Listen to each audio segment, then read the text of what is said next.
বর্ষাকালে সাপের কামড়ে শিশুর মৃত্যু হয়েছে, এই ধরনের খবর আশ্চর্যের বা অবাক হওয়ার কোনো কিছুই না। কিন্তু শিশুর কামড়ে সাপের মৃত্যু হয়েছে ঠিকই পড়েছেন বা শুনেছেন। শিরোনামটায় কোনো ভুল নেই, একটি শিশু আস্ত একটি সাপকে কামড়ে মেরে ফেলেছে। তাও আবার কোনো সাধারণ সাপ নয়, কিং কোবরা। ঘটনাটি ঘটেছে ভারতের বিহার রাজ্যে। ওর মা তখন ঘরের পেছন দিকে কাজ করছিল, চুলা জ্বালানোর কাঠগুলো গুড়িয়ে রাখছিল। পাশেই খেলছিল গোবিন্দ নামের ছেলেটি। তখনই সাপটি বেরিয়ে আসে।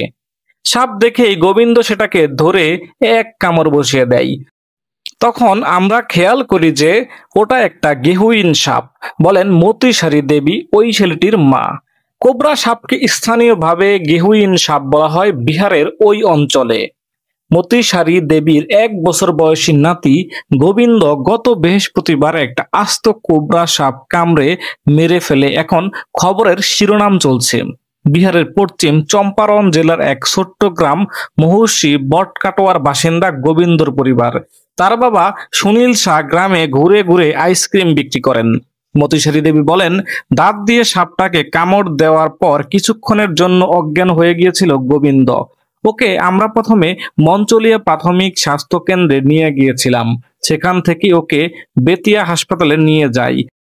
এখন গোবিন্দ অনেকটা সুস্থ আছে। সেখানকার এক স্থানীয় সাংবাদিক নেয়াস বলেছিলেন, শিশুটি শনিবার সন্ধ্যায় বাড়িতে ফিরে আসে। ওকে নিয়ে সবাই খুব আলোচনা করছে। শ্রাবণ মাসে সাপ বেরোনো খুব স্বাভাবিক ব্যাপার, কিন্তু এমন ঘটনা আমাদের এলাকায় প্রথম হলো। একজন সাপ কামড়েছে, আরেকজনকে সাপে কেটেছে। 1 বছরের শিশু গোবিন্দকে বৃহস্পতিবার সন্ধ্যায় বেতিয়া সরকারি মেডিকেল কলেজ হাসপাতালে ভর্তি করা হয়েছিল। তার চিকিৎসা করেন শিশুরোগ বিশেষজ্ঞ ডাক্তার কুমার সৌরভ। তার কথায়, শিশুটিকে যখন ভর্তি করার জন্য আনা হয়েছিল তখন ওর চেহারা একটু ফুলে গিয়েছিল, মুখের আশপাশটা ফোলা ছিল। বাড়ির লোক আমাদের জানায় যে সাপের মুখের পাশে কামড় দিয়েছিল শিশুটি, আর সাপের দেহের কিছুটা বোধহয় খেয়েও ফেলেছিল। আমার হাতের একই সময় দুটি শিশু রোগী ছিল তখন। একটি শিশুকে কোবরা সাপ কেটেছিল, আর এই শিশুটি সাপকে কামড় দিয়েছিল। দুটি শিশুই সম্পূর্ণ সুস্থ আছে, বলেন ডাক্তার সৌরভ। তিনি আরো জানান, কোবরা সাপ যখন মানুষকে ছোবল মারে তখন তার বিষ আমাদের রক্তে চলে যায়। রক্তে বিষ মিশে যাওয়ার ফলে নিউরোটক্সিটি হয়, আমাদের স্নায়ুতন্ত্রে প্রভাব ফেলে। এর থেকেও মৃত্যু হতে পারে। আবার যখন কোনো মানুষ কোবরা সাপকে কামড়িয়ে দেয় তখন মুখ দিয়ে ওই বিষ আমাদের পাচনতন্ত্রে চলে যায়। মানবদেহে এই বিষকে নিষ্ক্রিয় করে দেয়, আর বিষটা বেরিয়ে যায়।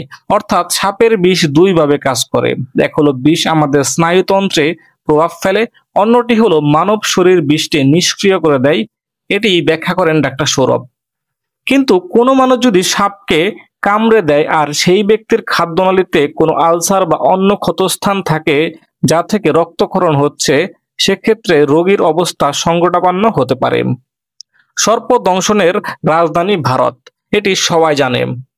বিশ্ব স্বাস্থ্য সংস্থার তথ্য অনুযায়ী প্রতি বছর সারা পৃথিবীতে 80,000 থেকে 1,30,000 মানুষ পর্যন্ত সাপের কামড়ে মারা যান। ভারতে এই সংখ্যাটা প্রায় 58,000। এজন্যই ভারতকে সর্প দংশনের রাজধানী বলা হয়ে থাকে।